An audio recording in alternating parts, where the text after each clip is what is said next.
ನಿಮಗೆ ನೀವೇ ಯೋಗ ನಿದ್ರಾ ಸ್ಥಿತಿಗೆ ಹೋಗಿ ಹೇಗೆ ನಿಮ್ಮ ಜೀವನದ ಬೇಡದ್ದನ್ನು ತೆಗೆದುಹಾಕಿ ಬೇಕಾದದ್ದನ್ನು ನಿಮಗೆ ನೀವೇ ಇನ್ಸ್ಟಾಲ್ ಮಾಡ್ಕೊಳ್ಳೋದು. ಹೇಗೆ ಮೊಬೈಲ್ ಇದೆ, ಮೊಬೈಲ್ನಲ್ಲಿ ಬೇಕಾದ ಆ್ಯಪನ್ನು ಇಟ್ಕೊಂಡು ಬೇಡದ್ದನ್ನು ಅನ್ಇನ್ಸ್ಟಾಲ್ ಮಾಡೋದು. ಈಗ ಏನಾಗ್ಬಿಟ್ಟಿದೆ ನಮ್ಮ ಲೈಫಲ್ಲಿ, ಬೇಡದೇನೋ ಇರುವಂಥ ವಿಷಯಗಳನ್ನೇ ನಾವು ಇಟ್ಕೊಂಡಿದ್ದೀವಿ. ಬೆಳಗ್ಗೆಯಿಂದ ಸಂಜೆವರೆಗೆ ನಮ್ಮ ಬಗ್ಗೆ ನಾವು ಯೋಚನೆ ಮಾಡೋದಕ್ಕಿಂತ ಬೇರೆಯವ್ರು ಏನು ಹೇಳಿದ್ರು, ಬೇರೆಯವ್ರು ಹೀಗೆ ತೆಗಳಿದ್ರು, ಬೇರೆಯವ್ರು ಏನೆಲ್ಲ ನಮ್ಮ ಜೀವನಕ್ಕೆ ತೊಂದರೆ ಕೊಟ್ಟರು ಅಂತ ಯೋಚನೆ ಮಾಡಿಕೊಂಡು ನಮ್ಮ ಜೀವನನ ನಾವೇ ನರಕ ಮಾಡ್ಕೊಳ್ತಾ ಇದ್ದೀವಿ.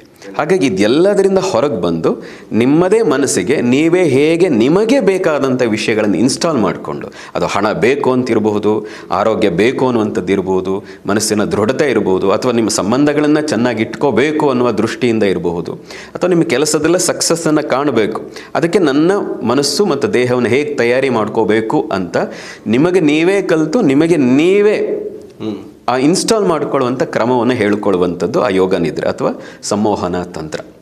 ಒಟ್ಟಾರೆ ಸಿಂಪಲಾಗಿ ಹೇಳೋದಿದ್ರೆ, ಬೇರೆಯವ್ರ ಜೊತೆ ಜಾಸ್ತಿ ಮಾತಾಡ್ತಾ ಇದ್ದೀರಿ, ನಿಮ್ಮದೇ ಮನಸ್ಸಿನ ಜೊತೆ ನೀವು ಹೇಗೆ ಮಾತಾಡಿದ್ರೆ ನಿಮ್ಮ ಮನಸ್ಸು ನಿಮ್ಮ ಮಾತು ಕೇಳುತ್ತದೆ ಅಂತ ಹೇಳಿಕೊಡುವಂಥ ಒಂದು ಅದ್ಭುತವಾದಂಥ ನಮ್ಮ ಪ್ರಾಚೀನ ವಿದ್ಯೆ. ಅದು 64 ವಿದ್ಯೆಗಳಲ್ಲಿ ಅದು ಅತ್ಯಂತ ಅದ್ಭುತವಾದಂಥ ವಿದ್ಯೆ.